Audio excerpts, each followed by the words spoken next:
Can you hear me? Welcome to Read My Lips Radio, a lively hour of unscripted conversations with savvy creatives. Producer and host, akaRadioRed, asks novelists, artists, photographers, designers, comedians, actors, musicians, composers, screenwriters, directors, and technology innovators about their creative passion, inspirational muses, and how they create. Ooh, how those lips can talk.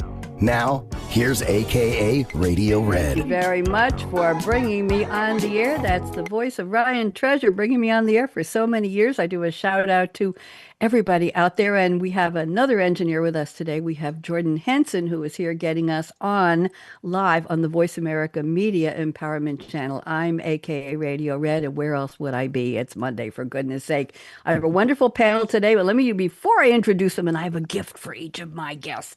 Before I introduce them, panelists, please just wave hello to LinkedIn and Facebook twice. That's 2 waves, and YouTube. Okay, there you go. So the world is watching. Now, today is January 12th. In the middle of 2025, I was wondering why the year was going so slow, and all of a sudden, boom, it was Thanksgiving, boom, it was Christmas, it was Hanukkah, it was New Year's, and now we're halfway through January. I don't know what's going on. It is the 12th day. Terry, it's easy to count when you're in the beginning of the year, so I know it's the 12th day of 2026. It's the Gregorian calendar. Used to be the Julian, and Julian got rid of the first week or so of October, which was terrible for Libras like me because we couldn't have birthday, but that was hundreds of years ago, so I didn't know. So now we have Gregorian. He said, every 4 years we'll add a day, a leap year day, and we'll get all the October birthdays back. So yay. 353 days left. It's the second Monday. Anybody here a Capricorn, Marina, or anybody? Anybody a Capricorn? No Capricorns. Well, neither am I. I'm a Libra. Okay, so we'll skip that. Seagoat, no with us. Today, #1 songs on the Billboard Hot 100. I know you've all been waiting all your life for me to do this, Terry and Carol and Marina. 1975. The song #1 was Love Will Keep Us Together by Captain Tennille. Anybody remember that? Yes. And you heard the story of when she wrote her memoirs and she said that it really wasn't. They needed you, Terry and Carol, the love doctors, because it was a horrible marriage, but we'll leave that one alone. In 1985, Careless Whisper by Wham. I remember that. Anybody else remember that song? I think don't know the song. Okay, it was a lovely song. One Sweet Day, 1995 by Mariah Carey and Boyz II Men. In 2005, a song I have no idea, Love Me, Love You by Mario. I don't know who Mario is, but that's what they told me. 2015, Uptown Funk. I love to play that on my drums. Mark Ronson featuring, I don't know who Mark Ronson is, Bruno Mars. Give me a break. Rock it. And in 2025, last year, The Fate of Ophelia by Taylor Swift. I still don't know that one. I've got to catch up. A couple of music milestones. Today in 1959, this will interest all of you. Berry Gordy created a company called Tamla Records. Guess what it grew up to become? Motown. We know that. In 1960 on this day, Led Zeppelin's self-titled debut album released in the U.S. was recorded in 36 studio hours. Marina, that's got to be a record, right? 36 hours? That was amazing. In 1993 on this day, Van Morrison became the first living artist to skip his induction into the Rock and Roll Hall of Fame. And wait for me to put the lights on. So there we go. See, the sun's going down, the lights are coming on. And today in 2003, an unexpected sadness in the music world, Maurice Gibb of the Bee Gees had a heart attack and passed away suddenly. But we have some happy news. Howard Stern, the bad boy of radio. We know who he is. Still got that long curly hair. He's 72 today. Who knew? Grew up in Queens, New York, where I did, but I didn't know him. Oliver Platt, the actor, Three Musketeers, The Bear, 66 today. Sporty Spice, Mel C from the Spice Girls, 57. Is that legal for a Spice Girl to be over 55 years old? I don't know about that. She wore those tracksuits and the trainers. Those are sneakers. They say trainers. And in memoriam, Kirstie Alley, who we all knew, would have been 75 today. So now let me, and quickly, everybody just say on the shout out on 1, 2, 3, we're going to say hello, LLL. 1, 2, 3. Hello, LLL. LLL has not been feeling well, but I told her we'd keep on doing a shout out. She has been for years our most loyal listener, lovely, lanky Laura Legs in Whitestone. And Terry knows I've been trying to get her to move to a place with Elle, and she just refused. So what can I tell you? She needs her computer fixed, so she'll listen eventually. So here we go. I have a gift for each of you. Somebody's talking. Is that an Alexa in the background talking? Did Yeah, I did a I No trigger? more delivery. ring the doorbell. Oh, I thought maybe I triggered somebody's Alexa. You know, it Oh, happens if you say it too. If I watch a TV show with a character named Alexa, she's in the other room playing the music they're asking for. It's unbelievable. Marina, I'm starting with you, but when we get to you, I want you to say your last name. I'm just going to call you Dr. Marina, okay? So here we go. Welcome Sounds to the good. Creativity Show, where stories ignite. AKA Radio Red on her Scarlett Mic, live streaming bright. Now the light's on, I am. The kindness of creativity. Now, I pick a different theme every week, and because of honoring the three of you and your stories, this is the kindness of creativity, sets the tone, we hope, for this year as challenges and compassion merge ever so clear. And that's a reference to all of you. Marina, MD, I'll get to your name in a second. Carol Moss and Terry Moss are all here today, three passionate creatives with a lot to say. Hear their journeys at our table round. An inspiring hour is about to be found. So let me get started here. And Marina, I want you to say your full name for me right now, please. Marina Strawzak-Suri. Thank you very much. Okay, Dr. Marina, born in Ottawa to Polish roots, the youngest of three. She learned early what and who she could be. With a career-driven mom who said, dream big, go far, Marina grew up believing each goal was hers to star. Artistic by nature, yet curious about how bodies work and mend, Marina chose medicine's path where science and care blend. A global tour mid-training showed how healing looks worldwide. Then illness slowed her own journey, but not Marina's inner stride. When fatigue was dismissed, Marina searched for causes deep, finding functional medicine where whole life changes would reap. From lifestyle to longevity, her research took the lead. Now an author, doctor, speaker, she helps others thrive, not just proceed. Marina, I hope you like that. I love it. It's great. My Thank gift. you. You're welcome. That's my gift to you. Carol Moss is next, and I can pronounce your name. Born in Camden, New Jersey, the third of seven in the mix, Carol grew up fast with street smart survival tricks. From bread truck chases to city camps on a yellow bus ride, she learned grit, mischief, and courage, and lots of pride. At 16, Chicago shifted Carol's lifelong plan. She chose calm, stayed put, and a working woman's span. Straight to the workforce, then college, a grant, a degree, a government career that spanned 32 years of me. And sorry, Mike, in 2010, a friend's request sparked Carol's Kitchen's start, a one-woman catering business for big orders. Husband Terry sometimes takes part. Known as the Love Doctors, she and Terry help couples renew. From New Jersey to 5 continents, Carol's resilience cooks with love, too. Carol, I hope you enjoyed that. oh, that is so nice. Good. And Terry, you're next. Mhm. Raised in Kankakee, Illinois, just south of Chicago Sound, Terry loved words and numbers where English and math were found. Baseball, football, neighborhood games filled his days. He formed an electric football league showing leadership in play. Guided by family mentors, granddad, uncles, mom in view, and a favorite aunt whose wisdom still rings true. At Olivet Nazarene, Terry studies nearly split in two. Business, management, and psychology, woo, shaped all that he would do. Corporate underwriting showed his business side's command, while ministry fed his passion for helping people and couples understand. As the love doctors with wife Carol, Terry helps relationships endure, diagnosing what's broken, guiding hearts to heal and find the cure. Terry, I hope you like that. Oh, beautiful. I'm glad. So gather around where the cool vibes and the cool kids sway as we dive deep into creativity today. AKA Radio Red's energy lights the way. We hope to inspire you to live large, love life, and play. And that's my tribute to the three of you. I hope you enjoyed that. Very much. Very Thank you so nice. Thank much. you. Good. We do I get a want to copy of that, right? well, it's copyright. Listen, it's how I say it. I'll send you a clip. Hold on. I got to turn another light on. It's too dark. There. There we go. Would you believe the lamp I just turned on? I've had since childhood. I'm not telling you how old that makes it, but it's an old lamp. I could call myself an old lamp too. Funny story, when I go into the every month to the shall we saw the Red Factory, the hair salon. I call it Red Factory, don't laugh at me. But the girls understand. They say, "Oh, the fun kids are here," and everybody starts to smile. So we do have a good time. I am so delighted to have the three of you here. I met you not recently, a little while ago at the National Publicity Summit. And would you believe I'm scheduled to go back and do another summit coming up in February? So it's been wonderful meeting all these people. Now, I have been at the summit for, I think, about 20 years, and it's where about 95% of my guests come from. So I'm just delighted that the three of you pitched me and showed up. So let's talk around the table.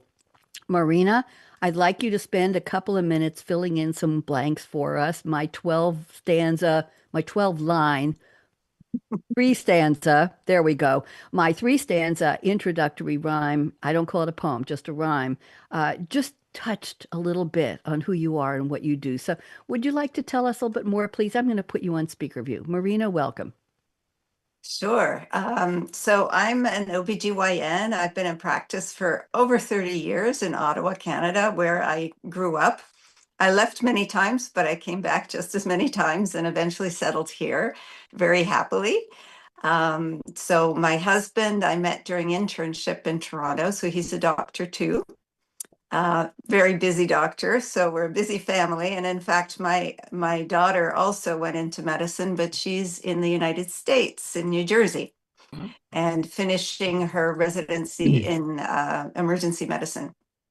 I also have a younger son who's still at home studying animation.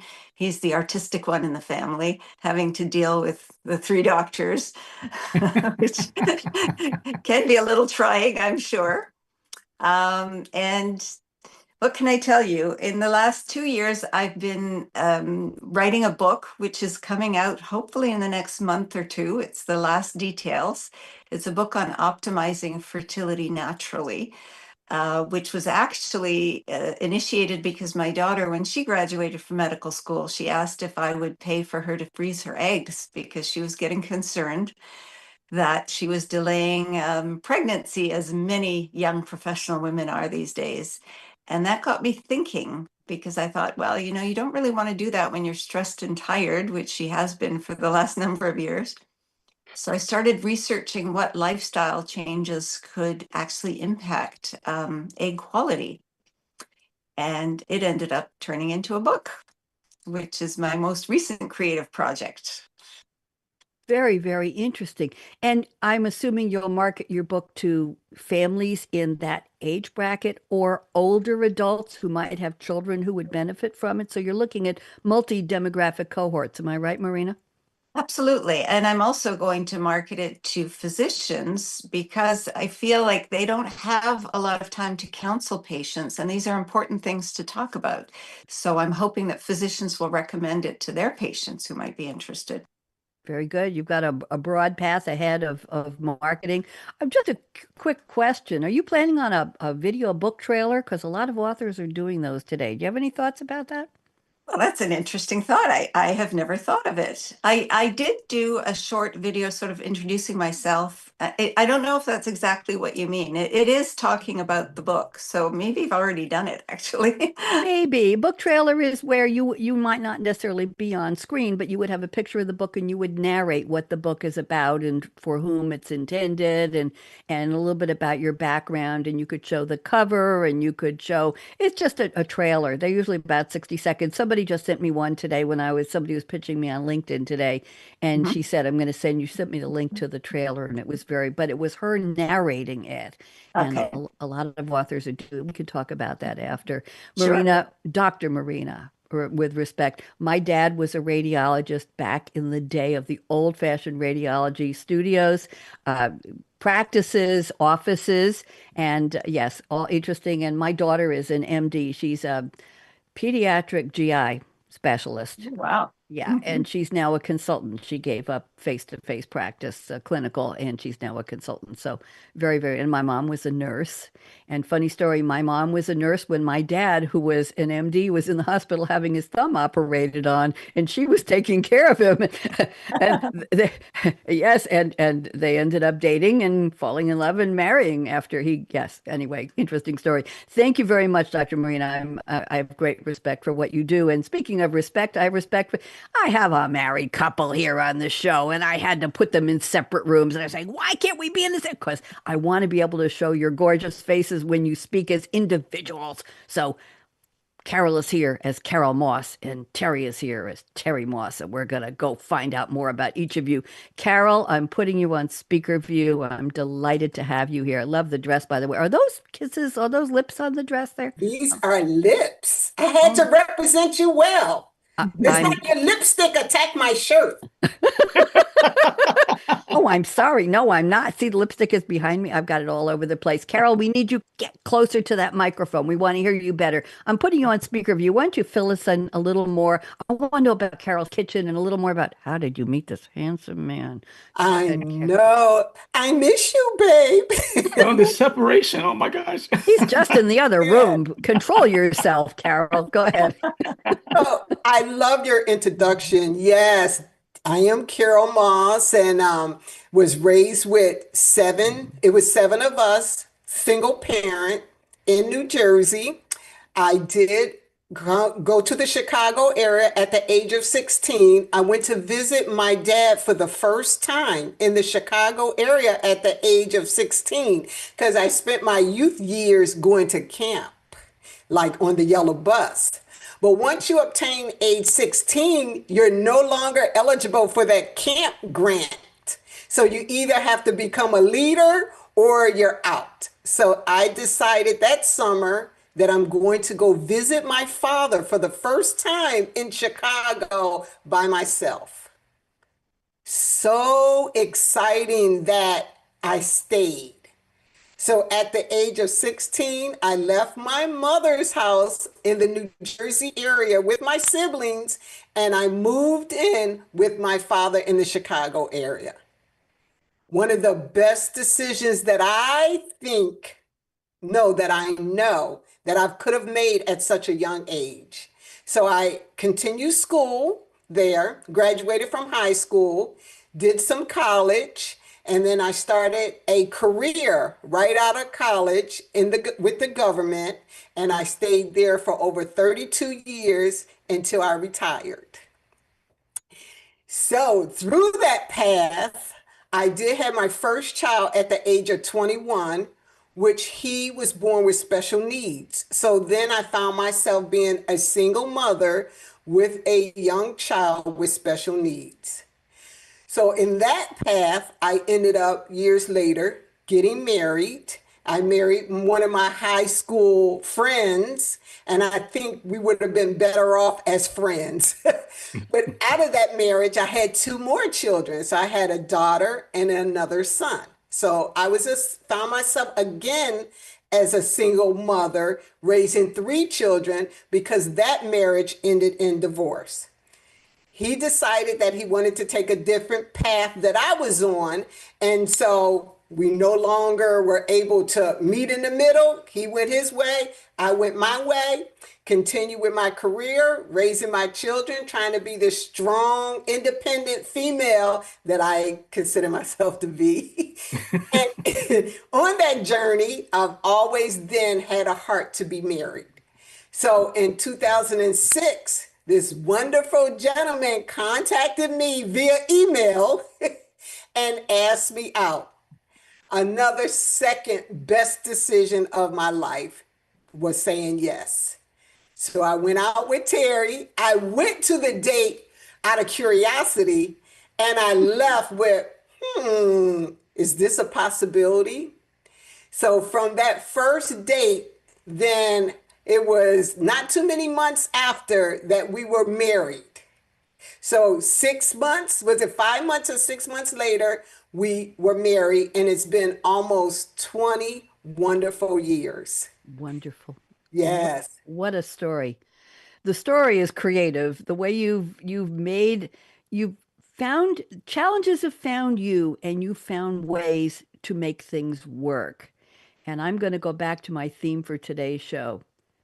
You've been kind to yourself, Carol. Mm. You've been Yes. kind, right? I really try. There I've you go. always had the demeanor, and I'm so gracious to have the glass half full personality. Mm-hmm. I I think always know that there is a better way to look at things and go about things. So I'm a problem solver. So I try to take something small and make something big. And I've always tried to get myself out of certain situations. So I've never been humdrum. And, there and you and go. I like it. I like that upbeat. That's why when I first met you, we connected because you Me have too. that bubbly personality, and I love that. Thank you. Well, I'm happy you're here. And let's go to what's his name? Oh, Terry Moss. There he is down the bottom of my screen. Who are you? Yes. Would you like to tell us your story? Take about 3 minutes and fill us in what I missed in my 12-line rhyme intro. Terry, welcome. So happy to have you here. Go Well, ahead. thank you. I'm happy to be here. And I thought your three stanza that was this is a great I'm not a poem. That was really great. Thank you. So Kankakee, Illinois is where I grew up. It's south of Chicago, so the big city of Chicago, but I lived in the little town of Kankakee. And had a fun childhood. Used to say some of the things that I did. I used to love playing football, baseball, in my electric football league. That was pretty cool too back in the day. Put the little players on the electric board and they go run into each other. Yes. So we created a whole tournament around that. That was pretty cool. But through those experiences, I actually learned that I had some leadership skills. And I was 13 years old and was at a church, and my grandfather was the pastor, and he thought I had leadership skills as well. And he put me into a leadership position as a Sunday school superintendent in this small church, but a huge responsibility for a 13-year-old kid who really didn't like going to church, quite honestly. Sunday school was cool, but church was boring. But that was then. And my grandfather told me he did that because he thought I had leadership potential, and he wanted to put me in a position to groom that. I say that because when I look back now over what has been a 46-year leadership life in corporate America, and over 50 something years of leading in churches and church ministries, I think Grandpa had something pretty spot on there. And so it's been pretty exciting growing through all of those various avenues and loving life, and was married for 26 years and have had two sons from that marriage. And now they're adult men, one living in Los Angeles, one living in Maryland. And that ended in divorce, unfortunately. And it was a difficult time of, wow, what do I do now with me after being 26 years and you're this husband and father and all these other things. So it was a kind of the dip. I called it the dip in the journey. But it was through great grace and providence and discovery of things about myself that was really important to know. And it helped me to prepare for the next stage of my life is when I met that wonderful woman called Carol. And she did say yes when I asked her to go out on a date on Thursday, February 2nd, 2006, to be honest. Wait, hold on. We're missing a link here, Terry. We're Okay. missing the link. She said she got an email from you asking her out. You said you contacted. What was the link? Carol's here in the world, Terry's here in the world, I'm somewhere, Marina somewhere, and all of a sudden Carol receives an email from Terry. What gave that to you? Where did you find that? So I tell you, quite honestly, and I love telling the story because in that difficult time of between divorce and then finding Carol, I was just turning my attention upward and really praying and really just reading scripture and trying to understand myself, understand God. And I was serving in the church, and now this was a different level. This was getting deeper into me. And And one morning, uh, this inspiration, this spirit speaks, whatever, how we want to describe it. But it was that thing that said, it's okay to contact Carol. And Now, who I was had Carol? Did you know her? Had you met her? so we were both in the church. We were both serving in the same church. Got it. So she was in leadership positions and I was leadership positions. So we would go classes and leadership training, but there was never a romantic look or wink or anything. Right. None of that. Okay to contact Carol was really a response to this petition. So I left this part out by mistake. So in that time of rediscovery and finding myself, and individuals, including pastors and ministers, were saying, you should be married again. You should get married again. You have too much love to give. Oh, okay. But then I said, okay, Lord, if you want me to be married again, then that's fine. I'll do that. Although I was enjoying my little singleness in that time and traveling and been in Paris and London and going different places. Ooh, Maybe. pourquoi Uh, pas? so I said, if I'm to be married again, then I don't want to date all the women in church to find that one for me. So present to me the woman you've prepared to be my suitable helper. That was my prayer. And I thought it would take God a year to scour the world and find that one for me. So I thought at least I have another year of my singleness. But it was about 3 weeks later when that spoke okay to contact Carol. And I knew that was a response to that petition, but now Carol has no clue about this. So now what do She's I been do? summoned. She's been summoned by a higher power there. Right, Okay, right, right. that's So good. I thought I would get to my office and send her an email because she's used to getting emails from the ministerial staff because she served in those ministries that were hospitality and ushers and greeters. Hmm. She would always get emails asking to do something. So I thought email would be a great way to communicate. So I got to the office, sent her an email, ask, let me know, send an email saying, let me know when you're available. I need to talk to you about something. That's simple. Wow. Yeah. And about 15, 20 minutes later, she responded. So I was happy she responded. And she said, well, if it's good news, I'm available now. If it's bad news, never. If it's business, let me check my schedule. Oh, feisty. I love Yeah, it. typical Carol fashion. Yeah. And so I said, nothing bad, just need to talk to you about something. Let me know when you're available.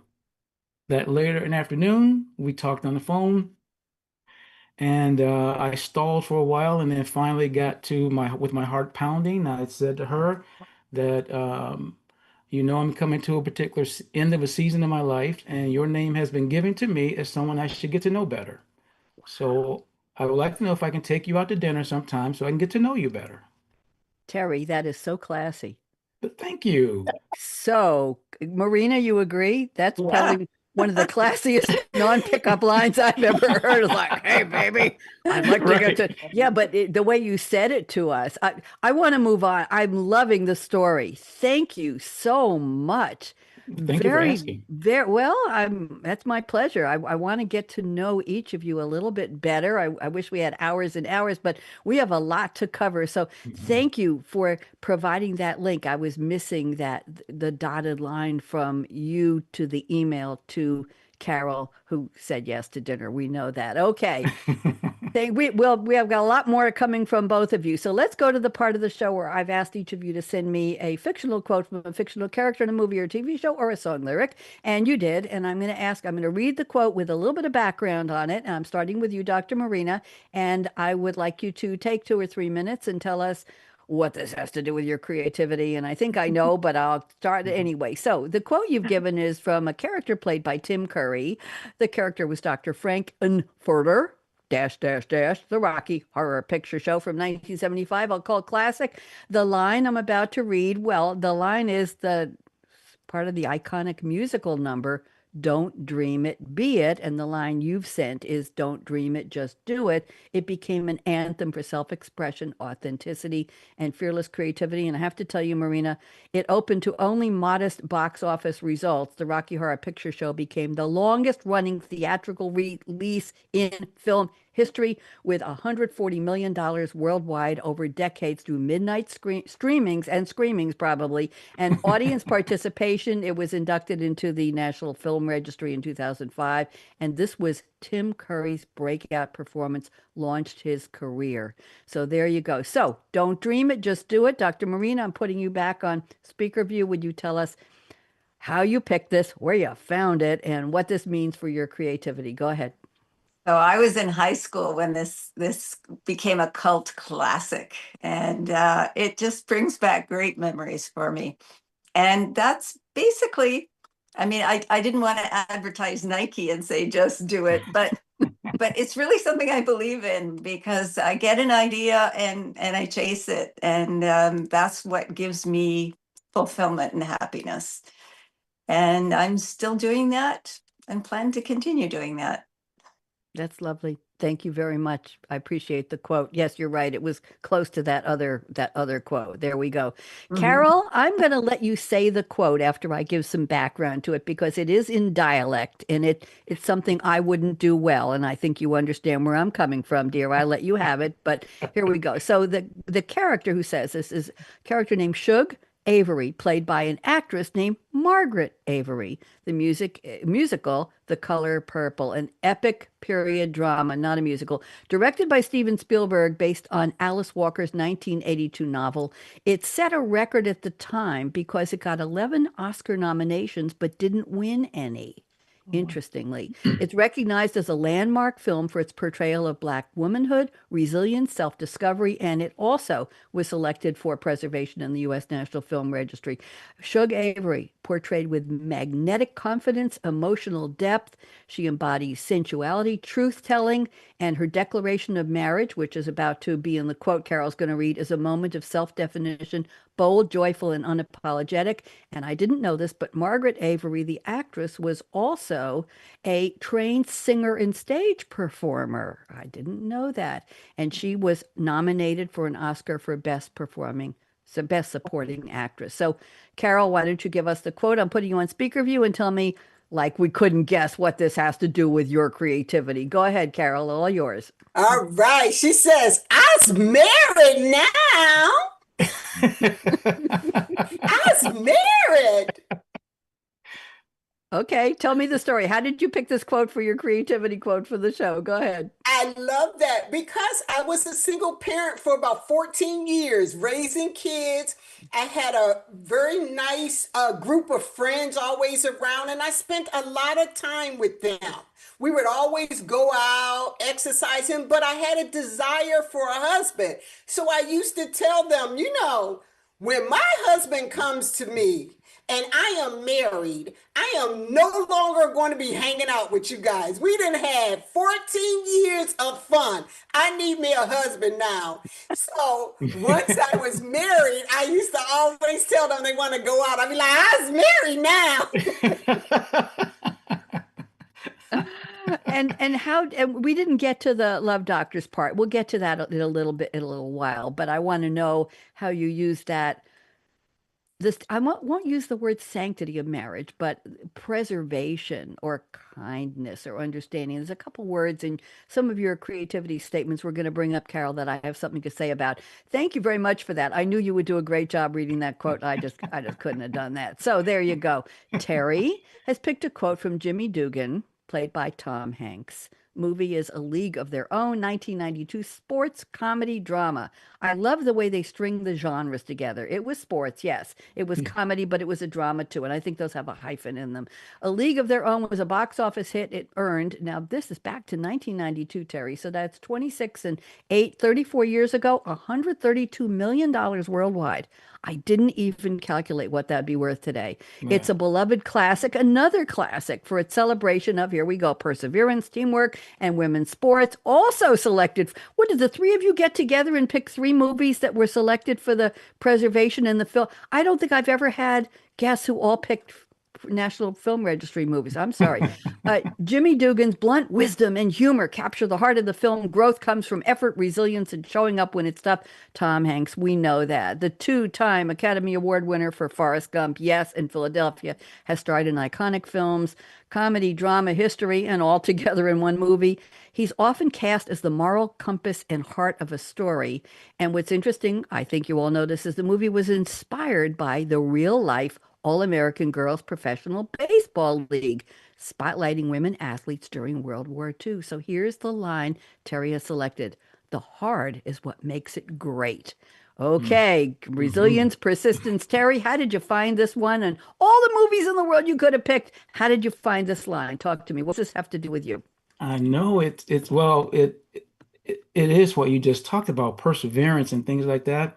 But from that movie, and I love sports, and when I saw that movie years ago, it's just a good movie and well done, and it's such meaningful. But this is women's baseball league and things that they went through and the difficulties, and the line really comes in a place in the movie where they're playing this big game and it playing, I think, for the championship, for the women's championship, first time ever, and one of the ladies missed the throw, missed the cutoff, and the run scored, so they lost. And so Jimmy Dugan, Tom Hanks, was just having a conversation with her.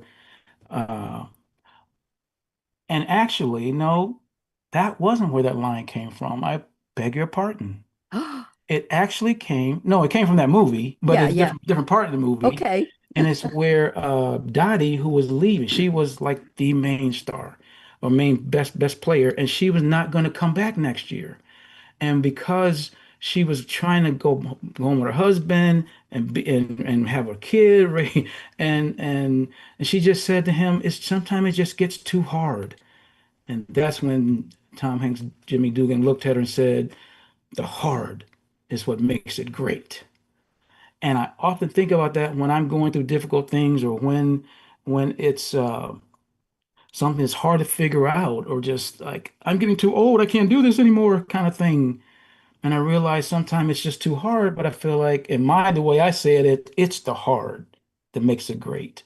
That's how I say it because that's what There that you means go. to me. It's the hard that makes it great. And everybody's not going to do great. Everybody's not going to do hard, but I want to do hard so I can do great things.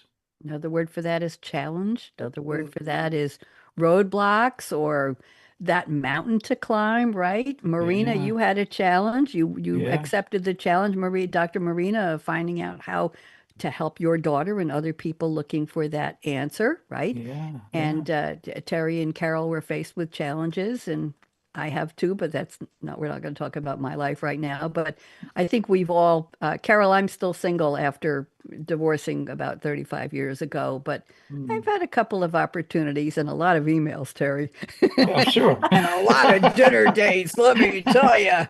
And I ended up with one engagement ring, but luckily I called it off before it went the wrong way. So there you go, long ago and far away. And I'm just happy. I'm happy that you're happy, and I'm happy that I'm happy. And we'll leave that all alone right there. Thank you all for the quotes. I'm going to go to the creativity statements. And Marina, I'm starting with you and I'm combining two of your statements. Here's how it's going to work. I'm going to read statement 1 and 4. You don't have to find them. I've got them here. And I'd like you to unpack them for us a little bit, Marina. And then I keep wanting to call you Dr. Marina. I have great respect for that title and that degree. Now, and then I will briefly go to Carol and Terry and ask if there's anything that resonates with you about what Marina has said. Then I'll Mm. pick one or two statements from Carol and we'll make it a brief round table, and then one or two from Terry and we'll make it a round. And let's see where we go with this. So, Dr. Marina, I'm combining 1 and 4. This is you speaking, I feel most inspired at my cottage, where I'm often seen on a lounge chair overlooking the lake under my favorite tree, with a laptop on my lap and my teacup Yorkie, Koya, beside me. And then you add, when my mind gets overwhelmed with the writing, we're talking about your book, I turn to doing something with my hands, like knitting or making a necklace. You have packed so much creativity into those two sentences there, Dr. Marina. So and I know Terry, this is going to resonate with something that he sent me as well. Dr. Marina, why don't you tell us a little bit more about this and what it is, how long you write this way, and just what it means to you. Go ahead. So my cottage is my favorite place in the world. Actually, it's on a lake a couple of hours from here, and actually it goes way back because my parents had a cottage on that lake. So I would spend my summers there as a child. And then when I met my husband, he fell in love with it. And for 20 years, we searched for a cottage on that lake, and it took that long for one to become available. Wow. So we Wow. finally bought it. And that is where I just let loose. And my husband feels the same. We just love to be there in nature, on the lake, under the trees. And that's where I feel I can relax the most and really feel the most creative. So I have my little place under the tree, and my book I've been writing just on weekends because I have a full practice still. But I really enjoy the process, and it's been a lot of fun. And yes, my little dog keeps me company always. Just But your little I do like to do other creative things. As I mentioned, I love to crochet and knit and make jewelry and sew. And so that also really helps me get through tougher times. I feel that it's a very relaxing thing to do. I want to know about the jewelry. Carol does too. What kind of jewelry do you make? What do you use? How do you craft it? Do you have a studio? What do you do? So our spare room is actually called the bead room because it's full of beads. Rarely guests, mostly beads, which I've collected from all our travels. I love to find different beads in different countries and drives my husband a little crazy. But I learned a technique a long time ago from a book of crocheting beads. You know, I should have worn one of my necklaces and I didn't. I'm wearing something else. But you crochet beads in a circle, and it gives you like a cord of beads. Really? And it's quite an interesting technique, and it's not well known. And I do it a lot. I've made quite a bit of jewelry with this. I have to look into that. That's fascinating. Terry or Carol, anything resonate with you about having a little dog next to you while you're writing or sitting under a tree or having a favorite place? Either one of you? Terry, I think you want to say something. Yeah, well, I was going to say, I understand having a favorite place and how important that is, particularly because I write as well. And my favorite place is actually my study in our home. Mm, And usually between 4 and 8 a.m., I get the best writing done, and it's quiet and it's peaceful. But I'm, alone in my big leather chair and just quiet and peaceful. No music, no TV. I can't listen to music and things like that. I just have to have silence and yep, quiet. And so that's my blessed quiet moment that's when I'm lovely. when I'm writing that early in the morning. That's lovely. Carol, anything with you? You've got Well, your work? that's Terry, his quiet place. I'm more of a hands-on person. So he loves his 4 to 8, but about 8:30, then I'm coming out of the bed, out of the room, my exercise clothes on. Good morning, babe. And I'm all hyped up and ready to go out for my morning run or my morning walk with my cup of coffee. So I'm more of a hands-on move about getting things done. So we say Yeah. Terry is the head and I'm the hands. Oh, I was waiting to hear what body part you were going to do. Okay, I didn't say that, kids. I'm being very nice here. I'm the green room warm-up committee. What can I tell you? Thank you, Dr. Marina. Very much appreciated that. That's what I like to do in the show is peek into how people are creative, what facilitates, what encourages you, what what allows you to do what you want to do or what you think you can do or just what makes you do it, whatever you do creatively. Speaking of which, Carol, we have to tell this secret now, lady. I have to know more. Carol told me Carol's Kitchen, I'm quoting, is my catering business that I started in Chicago in 2010. That's 15, 16 years ago. Because of my love of cooking and serving, a friend asked me to cater her daughter's graduation party. Woohoo! From that event, I was asked to cater several. The food must have been darn good. So I decided to turn my skills into a business. Of course you did, Carol. Carol could do anything. It's a one-woman operation unless I have a large request, and then I hire Terry as my assistant. That keyword was hire. I really got a kick out of that. Right. This isn't Terry's love, but since he loves me, he comes along with somewhat of a smile, LOL. Carol, we need to know, what are you cooking? Who are you serving? How many times do you do it? Where is Carol's Kitchen based? I want you to get a little closer to your microphone because we want to hear you better. And we want the Yeah. story. 3 minutes to all about Carol's Kitchen. Talk. Right. Go. So in the church that Terry and I was in, I did lead the hospitality ministry. So I had the opportunity to set up, cook, do a lot of the picnics and meetings and stuff. That is my heart. Like I said, we grew up with a big family, so I started cooking at a very early age. And cooking takes some sort of creativity. So I love to cook. And so because of that, my friends, and during the holidays, I'm always baking. So Christmas, I would bake cookies and make cookie baskets. I mean, it become a whole week event. I would set the kitchen up like it was a full-time business. And I have tables, my ingredients and flour, my apron. I would take a couple days off work. I just love creating different types of cookies.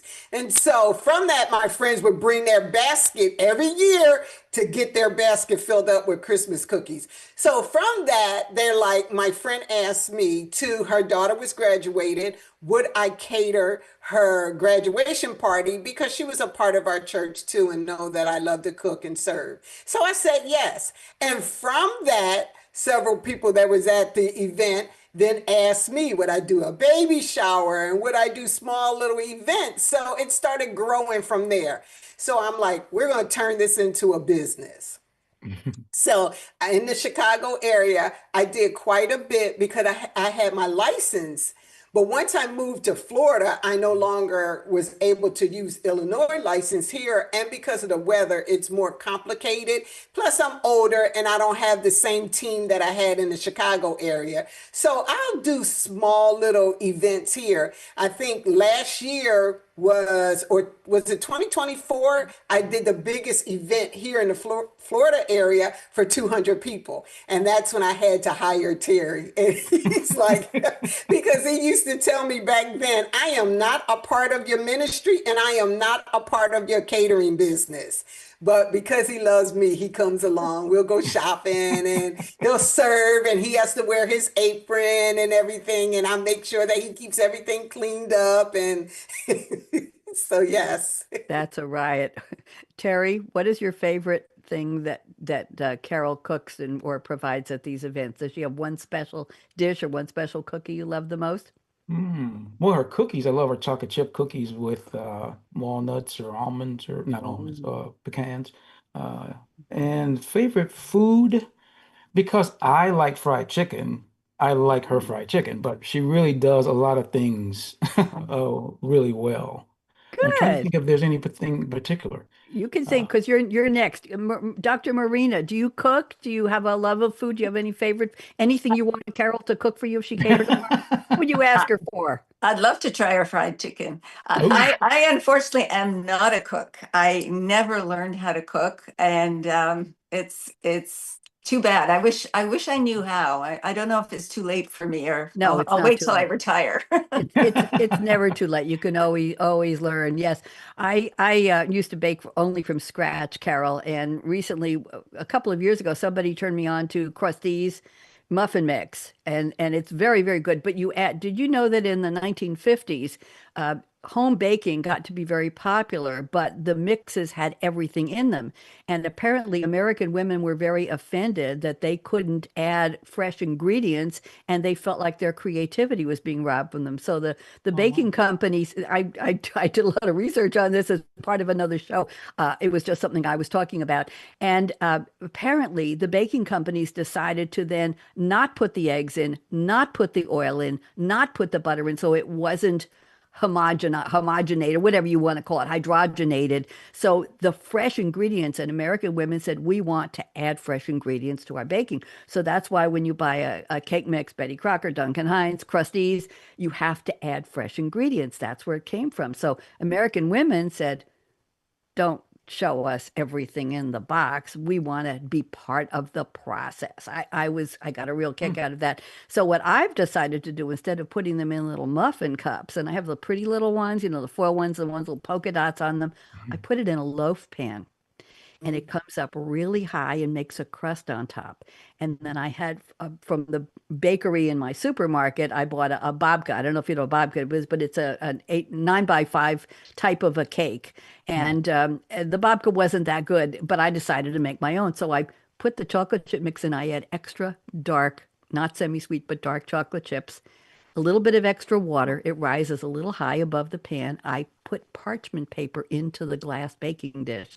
And when it's cool, I lift it out of the glass. My aunt used to call them Pyrex. That's the brand of glass we Mhm. baked in, Mhm. and put it into the plastic container from the babka that I have washed. And then I can snap it closed and store it on the counter in the fridge. So instead of muffins, which will get stale very quickly, I can slice into this wonderful coffee cake style chocolate chip cake and have a Mm. piece, and then microwave it for about 15 seconds, and the chocolate chips start to melt, and have it with a hot cup of tea. Carol, are you impressed? I am very impressed. Let me tell you this quick story. This is how I got Terry also, because we were in a class together. And the end of the class, we had a very big potluck. Was before it was Carol and Terry Moss. And guess what I made as What a did you dish for make? the potluck? What? Fried chicken. I brought the whole In the fryer and classroom, by the everything, way. and I fried fresh chicken in the classroom. I think Wow. that's what impressed him. I'm sure a lot more than that impressed him. So let's go to Terry, your creativity statement. I think you're going to enjoy this. Terry says, I am a student of people. I observe people everywhere, in the mall, in the grocery store, at airports, on cruise ships, people from different countries, in my own town, in other countries. I observe couples. I observe individuals, old people, young people, little children. They are everywhere. Yes, they are. I learn from these myriad people that we are all one human race. Yes, Terry, yes. And every person is a face. I'm going to cry. Every face has a name, and every name matters. So Yes. why don't you spend a couple minutes? I'm putting you back on speaker view, and we might go a little past the hour. I'm telling Jordan that. He says 4 minutes to close. Jordan, we'll probably just wave goodbye at the top, because I'd like to. Can you all guess? Can you stay a few more minutes past the Sure. top of the hour? Yeah, yeah. Maria, Sure. Hmm. Marina, I want to make Yes. sure Maria doesn't have a baby to deliver tonight. They're just going to have to wait. That's Hold right. it. Okay, we're not letting you go. Okay, Terry, I'm putting you back on speaker view. Would Yes. you please? And Jordan, tell me when we've got 30 seconds left, and we'll all wave goodbye for the Voice America Media channel, and we'll keep going. So, Terry, what does this have to do with your creativity? What do you do with all of this student of people, observation, knowledge? What does that inspire you to do? Terry, you're up. Go. Well, it really has helped inform those critical things that I've learned to help people. So here I go. Part of that learning and observing people started primarily around couples. And and early on, over almost 30 years now, working with couples and helping them uh, you know, get a healthier marriage, grow a healthier marriage. And when even going through a divorce, people were still asking me to help them. And I'm thinking, but you realize I'm going through a divorce and you want me to help you with your marriage. And one couple said, well, yeah, if you've been married that long and now you're going through a divorce, I want to understand what not to do or what not to do. So I get that. But that helped me to realize, okay, maybe I'm still worth something after all, even with the big D on my forehead. And so that working with people and start listening to their issues and challenges, I began to craft what really makes marriages fail, and started looking at pride and selfishness because I kept seeing that from these various people. And then that grew into something deeper that the second book helped writing that whole you before too, because I realized that deeper than that pride and selfishness is a lot of people just don't understand how to do relationships well. Whether it's a marriage relationship, friendship, partnership in business, we just really don't know how to do relationships well. And that is that well, we walk away feeling connected and fulfilled and mutually satisfied in that relationship. And so that watching people and observing people and then talking to people from various countries and cultures, I realize it's not a one ethnic group, it's not one country, it's a human race problem. We were created for intimate, close relationships, but we don't know how to do it. So we want to teach people how to do that. So that's how that kind of connects. Terry, I want you to pause. Your pause is perfect there. I just want everybody to wave goodbye because we're going to let Jordan end this on Voice America Media Empowerment Channel, and we're going to keep going on my channel. So everybody say bye, Jordan. Bye, Bye, Bye, Jordan. Jordan. Thank Say you. bye, Empowerment Channel. Bye, Bye, Empowerment Channel. Okay, Bye, Jordan, you Empowerment have a Channel. thank you. You have a rest of your evening. Good. I'm very intrigued with what you said, and